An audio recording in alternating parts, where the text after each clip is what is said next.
बिस्मिल्लाहिर्रहमानिर्रहीम। अस्सलाम वालेकुम नादरीन, आप यूट्यूब चैनल देख रहे हैं। मैं इमरान खान।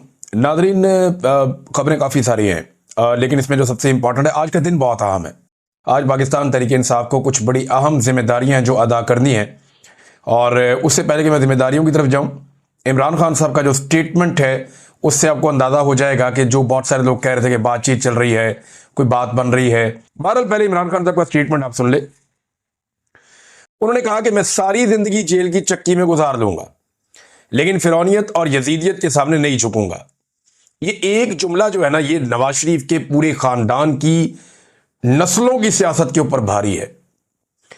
ये जुल्फिकार जी भुट्टो को आप निकाल दें, बेनजीर भुट्टो, भुट्टो खानदान निकाल, जरदारी खानदान की सारी नस्लों के ऊपर भारी है ये एक जुमला कि जनाब है। और ये जुमला बोला कहां से इमरान खान ने? जेल के अंदर से बैठकर बोला। नवाज शरीफ, मरियम नवाज या बाकी सारे जेल के अंदर बैठ गए, इनके ट्विटर अकाउंट ही बंद हो जाते हैं, बात ही नहीं करते, जबान बंद हो जाती है, डीलों के चक्कर में लगे रहते हैं। फलाने जज को बनाओ, फलाना वकील कर लो, फलाने ब्यूरोक्रेट से बात करो, फलाने ऑफिसर से बात करो, फलाने फौजी के घर पहुंच जाओ, फलाने के रिश्तेदार को ढूंढो। तो ये इन्हीं कामों में लग जाते हैं। लेकिन यहां आप देखें इमरान खान साहब, मैं सारी जिंदगी जेल की चक्की में गुजार लूंगा, लेकिन फिरौनियत और यजीदियत के सामने नहीं झुकूंगा। ये इमरान खान है। कानून की हुक्मरानी मेरी तहरीक का मरकजी मकसद है, जिससे हम जंगल का कानून खत्म करेंगे। जब सियासी जमात पर तमाम दरवाजे बंद कर दिए जाए, इन पर जुल्म किया जाए, अदलिया आजाद ना हो, तब उनके पास सवाए पुरअमन एहतजाज के कोई दूसरा रास्ता नहीं बचता। मैं अपनी पार्टी, कारकुनान और सपोर्टर्स को हिदायत करता हूं, यह बहुत इंपॉर्टेंट बात है जो इमरान खान साहब ने की है, कि आप सब लोग एक भरपूर मुल्क गिर तहरीक के लिए तैयार हो जाए। इस बार सिर्फ इस्लामाबाद नहीं, पूरे पाकिस्तान की कॉल दूंगा। ये इमरान खान साहब की अब स्ट्रेटजी है, क्योंकि ये हुकूमत बहुत बुरी तरह एक्सपोज हुई है और हुकूमत जो है वो एक जोम में भी मुब्तला हो गई है कि पता नहीं इन्होंने अवाम को कंट्रोल कर लिया है। लेकिन अगर पूरे पाकिस्तान में सेम टाइम में एहतजाज होगा तो लॉ इन्फोर्समेंट को हर जगह पे मुतहर्रिक होना पड़ेगा और फिर उनकी कैपेसिटी पे, उनकी सलाहियत पे भी सवाल पैदा होगा। और अगर इमरान खान साहब कहते हैं जहां जिसका बस चले बस वो एहतजाज करता जाए और सड़कें बंद करो, एहतजाज को बढ़ाओ, हर तरफ पहिया जाम करो, और पहिया जाम तो होता रहता है पाकिस्तान में, जमात इस्लामी ने भी किया और लोग भी करते हैं, तो तहरीक इंसाफ कर लेगी तो क्या हो जाएगा। लेकिन असल पहिया जाम जिस दिन इस मुल्क में हुआ ना, तो सबके 14 तबक रोशन हो जाएंगे। तो इमरान खान साहब एक नई हिकमत अमली के साथ आ रहे हैं कि अब मैं सिर्फ इस्लामाबाद में नहीं, पूरे पाकिस्तान की कॉल दूंगा। तो ये जो पूरे पाकिस्तान की कॉल होगी ना, ये वर्कर्स के लिए होगी। लीडरशिप इमरान खान साहब की किस तरह की है अब आप अंदाजा कर लें खुद ही। यानी अपनी मर्जी से वो एहतजाज करते हैं, नहीं करते तो नहीं करते। खैबर पख्तूनख्वा से बाहर निकलने का नाम नहीं ले रहे, जिन्हें खैबर पख्तूनख्वा में ड्यूटी लगाई गई है। पंजाब के अंदर जो निकलता है उसे गिरफ्तार कर लिया जाता है। आलिया हमजा कुछ ना कुछ करके गाड़ी को घसीट रही है, कोशिश कर रही है। इमरान खान की बहनों को बार बार बेयारो मददगार छोड़ दिया जाता है। लेकिन चले पहले इमरान खान का स्टेटमेंट पूरा करते हैं, फिर आपको बताता हूं कि अब एक चैलेंज जो आज के दिन में पाकिस्तान तहरीक इंसाफ के लिए बहुत बड़ा है वो क्या है। पार्टी के तमाम लोगों को पैगाम देना चाहता हूं कि आप में से कोई भी इलेक्टेबल नहीं है। आप सब नजरिए के जोर पर जीत कर आए हैं। मुझे सबके बारे में मालूम है कि कौन विकेट के दोनों अतराफ में खेल रहा है। तो खान साहब ने वही बात की, उन्होंने कहा कि मुझे मालूम है कौन विकेट के दोनों तरफ खेल रहा है। जो पार्टी अहकामात पर अमल पैरा नहीं होगा, इसकी जमात में कोई जगह नहीं होगी। मुझे जब भी मौका मिला पार्टी इंतखाबात करवाऊंगा। पार्टी में इलेक्शन करवाना नागुज़ीर है ताकि वर्कर्स ऊपर आ सकें। 9 मई सिर्फ आधे घंटे का केस है। इसकी सीसीटीवी फुटेज चुराने वाले ही असल जिम्मेदार हैं। अगर वो समझते हैं कि पाकिस्तान तहरीक इंसाफ ने 9 मई किया था, तो वो सीसीटीवी फुटेजेस सामने ले आए। पॉलीग्राफिक टेस्ट तो शहबाज शरीफ का होना चाहिए और उससे पूछा जाना चाहिए कि वो फॉर्म 47 से आया है या फॉर्म 45 से। यानी पॉलीग्राफिक टेस्ट आजकल कह रहे हैं ना इमरान खान साहब को करवाएं। वैसे पाकिस्तान में बड़े लोग हैं, इनका पॉलीग्राफिक होना सारा दूध का दूध और पानी का पानी हो जाए। ये जो भी आगे कहता है ना कि हमारा सियासत से कोई किरदार नहीं है, हमारा सियासत से कोई ताल्लुक नहीं है, उसको उसी वक्त पॉलीग्राफिक करें, आपको पता चल जाएगा है या नहीं। आप कौमी असेंबली में पॉलीग्राफिक मशीन ले जाएं और टेस्ट करें, तो आपके जितने लोग सीटों पे बैठे हुए हैं इस वक्त जो हुकूमती बेंचों पे हैं, उनमें से तकरीबन 70-80% फारग हो जाएंगे। वो सारे के सारे जीते ही नहीं इलेक्शन, हारा हुआ इलेक्शन उनको जिता दिया गया है। तो इमरान खान ने यह आइडिया दिया कि जनाब शहबाज शरीफ से पूछे ना फॉर्म 47 से आया या 45 से आया।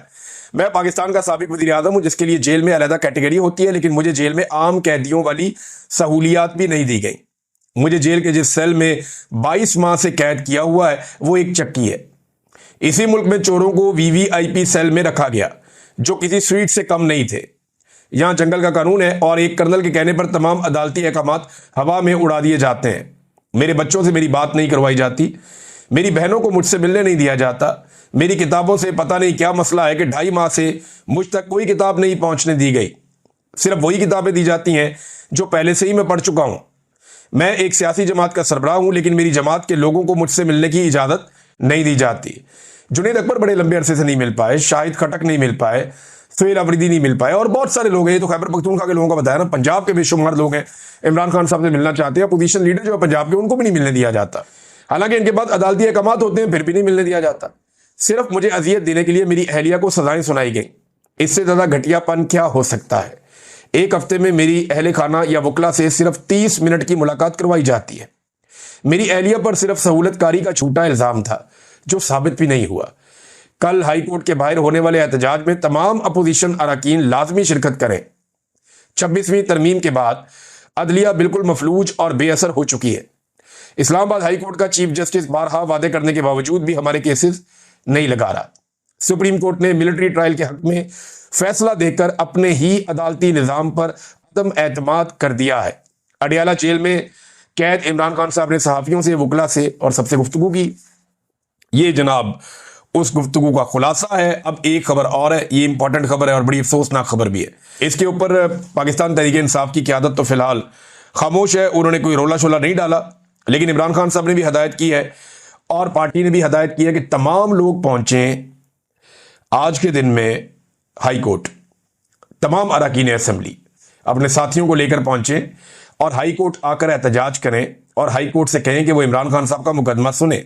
लेकिन कई महीने से, यानी जनवरी से इमरान खान साहब के वकील कोशिश कर रहे हैं और अब तक ये केस नहीं लगने दिया।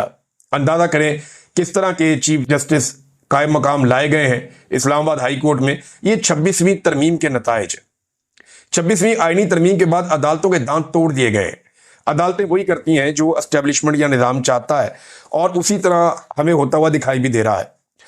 और जिस तब्दीली के बारे में कहा जा रहा था कि वो आ रही है, रवैयों में तब्दीली आ रही है, लोग छूट जाएंगे, दावे, वादे, कस्में, मुलाकातें, वो सारा कुछ हवा हो गया और उसमें से कोई भी चीज़ ठीक नहीं निकली। सलमान अकरम राजा साहब ने अपनी पार्टी में एक बात बताई है और ये पार्टी के कुछ लोगों ने मुझे बताया कि उन्होंने कहा कि ये जो मखसूस नशस्तों वाला केस है ये अदालत में लग रहा है और हम कोशिश करेंगे कि अदालत में अपना मुकदमा पूरी ताकत के साथ लड़ें। अब इसमें जो फैसल चौधरी साहब हैं, फवाद चौधरी के भाई, इमरान खान साहब के साबिक वकील, उनका ये कहना है कि ये इस अदालत में जाना ही नहीं चाहिए। क्या इस बेंच को देखकर पाकिस्तान तहरीक इंसाफ को समझ नहीं आ रही कि फैसला क्या आना है? तहरीक इंसाफ को और बाकी जमातों को तो इस बेंच का बाइकआउट कर देना चाहिए था।